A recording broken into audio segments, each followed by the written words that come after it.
Halo guys, nampaknya Budi Ari akhir-akhir ini sangat sibuk dengan aktivitas barunya, yaitu tukang klarifikasi kasus-kasus yang menimpa anak Mulyono, yaitu Kaisang dan juga Gibran, di mana Budi Ari ini menyebut bahwa Kaisang diajak oleh sahabatnya untuk ke Amerika, numpang di jet pribadinya. Dan saya kira apa yang menjadi klarifikasi Budi Ari ini menjadi bumerang bagi dirinya dan juga Kaisang, bukannya menghindari permasalahan tetapi malah menambah permasalahan. Untuk itu langsung saja kita simak videonya seperti apa. Ini blunder nggak sih? Coba deh. Kalau teman yang dimaksud itu adalah benar sesuai dugaan netizen, yaitu pemilik Garena dan Shopee, jadi makin kuat dong dugaan gratifikasi. Dan sebelumnya si Bobby kan udah bilang itu bayar dan dijamin itu bukan pakai duit korupsi. Terus ini maksudnya lu ngomong gini apa coba? Lu blunder apa sengaja lu sekarang jadi anak abah lu? Iya, Padahal kan lebih aman kalau lu bilang itu bayar. Duit dari mana? Ya duit dialah. Bukti bayarnya mana? Ya tunggu aja orang belum dibayar, minta dulu aja invoice-nya ya kan beres. Ayah lu. Sebuah klarifikasi diucapkan oleh Bapak Budi Ari, Menkominfo kita. Karena katanya alasan kenapa Kaisang dan Erina naik jet pribadi adalah ini jet pribadi milik temennya, dan Erina katanya lagi hamil 8 bulan sehingga nggak bisa naik penerbangan umum. Dibilang gitu, kan lagi hamil 8 bulan nggak bisa dia naik penerbangan umum. Kalau gara-gara hamil 8 bulan nggak bisa naik penerbangan umum terus tiba-tiba jadi boleh naik penerbangan pribadi, itu sangat aneh sebenarnya. Masalahnya tuh bukannya nggak boleh di penerbangan umum, nggak boleh terbang. Mau umum mau pribadi, ya nggak boleh terbang. Kalau udah 8 bulan, itu permasalahannya. Tapi permasalahan yang lebih membingungkan adalah kenapa urusan jet pribadi Kaisang dan Erina ini diklarifikasi sama Menkominfo. Nah, itu dia. Hubungannya apa? Kesel banget sama orang ini nih. Orang ini tuh suka nggak jelas. Kalau lu nggak bisa ngerti perasaan masyarakat Indonesia, mending lu nggak usah ngomong. Statement-statement lu tuh aneh. Lu ngebahas oh dia lagi hamil, nggak bisa pakai public transport. Gila, kalau ekonomi sosial yang menengah ke bawah, lu pikir gimana caranya mereka bisa melahirkan, bro? Hamilnya gimana? Nggak boleh keluar rumah karena mereka nggak punya sesuatu yang pribadi. Kalau orang nggak punya motor, mobil pribadi, mereka nggak boleh pergi. Rumah sakitnya gimana? Gila, capek banget gue ngeliat yang kayak gini-gini nih. Minimal pak, kalau kerjaannya tuh nggak kelihatan atau prestasinya nggak kelihatan, janganlah kasih statement-statement tuh yang bikin masyarakat kesel. Gila, gue sih ngebacanya aja udah capek banget nih statement-statement kayak gini. Gak bisa lihat apa ekonomi lagi susah buat masyarakat menengah ke bawah. Lu pikir orang yang hamil di Indonesia cuma satu sampai harus naik private jet? Capek banget, capek banget. Kalau jadi pejabat bo ngerti gitu perasaan masyarakatnya. Denger yang kayak gini-gini tuh sakit. Gimana menurut kalian? Coba tulis di komen ya. Budi Ari, Erina sudah hamil 8 bulan. Kan nggak boleh naik pesawat umum. Dibela terus, kalau perlu sampai dicebokin ya Pak ya, jangan lupa dicebokin. Jadi gini ya, nih saya perempuan juga, pernah hamil juga. Yang pertama tahun 2009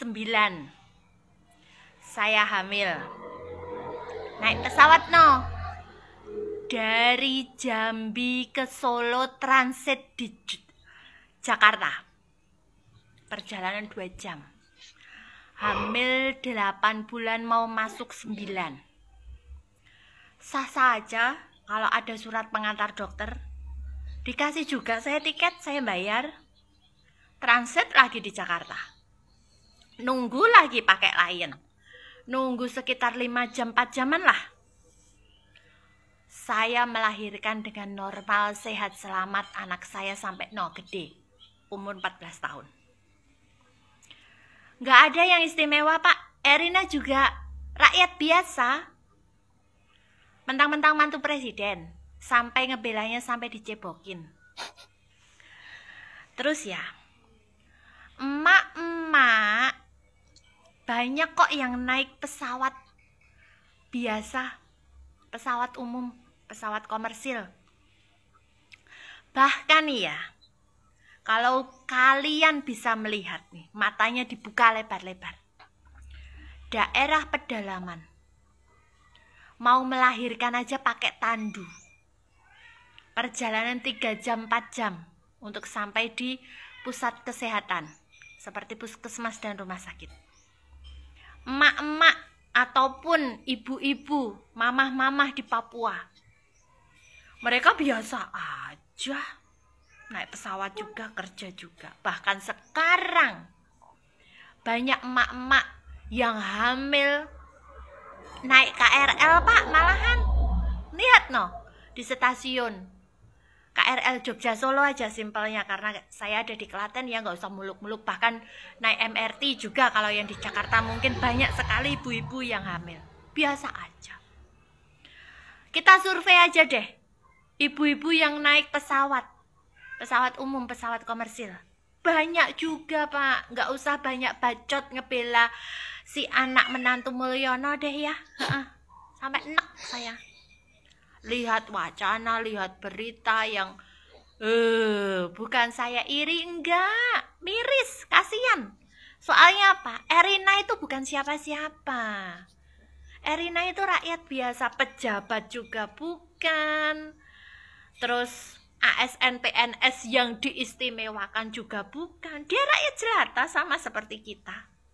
Ya kan? Bukan iri, enggak, malah miris melihatnya. Miris seorang pejabat memperlakukan mantu presiden seperti ini, gitu loh. Ngebelanya sampai ngecebokin lagi. Jangan lupa ganti pampasnya juga kalau perlu ya. Dijilati terus tuh kotorannya. Jadi di sini kita bisa menarik dua kesimpulan. Yang pertama adalah kenapa si anak pesawat jet ini bisa memberikan tumpangan kepada Kaesang. Apakah alasannya dia anak presiden? Ya jika kita menggunakan alasan itu, ya di sini Kaesang secara tidak langsung masuk ke dalam tindakan gratifikasi. Hanya karena anaknya seorang presiden, maka dia diberikan privilege itu. Terus alasan yang kedua, misalnya dia mengatakan bahwasannya karena di sini Kaesang sudah bekerja sama dengan perusahaan itu. Nah, ini masuk ke dalam tindakan gratifikasi lagi. Mungkin saja di sini karena Kaesang sudah memberikan apapun yang diinginkan oleh perusahaan, maka secara tidak langsung ucapan terima kasih dari perusahaan ini adalah dengan memberikan tumpangan kepada Kaesang untuk berangkat ke Amerika. Nah, ini kan logika sederhananya. Jadi apalagi buktinya? KPK sekarang harus segera memeriksa Kaesang. Karena di sini pihak istana juga membenarkan hal itu. Yap, itulah berbagai komentar para netizen terkait dengan apa yang menjadi klarifikasi Budi Ari terkait dengan Kaesang, terkait dengan kasus gratifikasi yang menimpa Kaesang.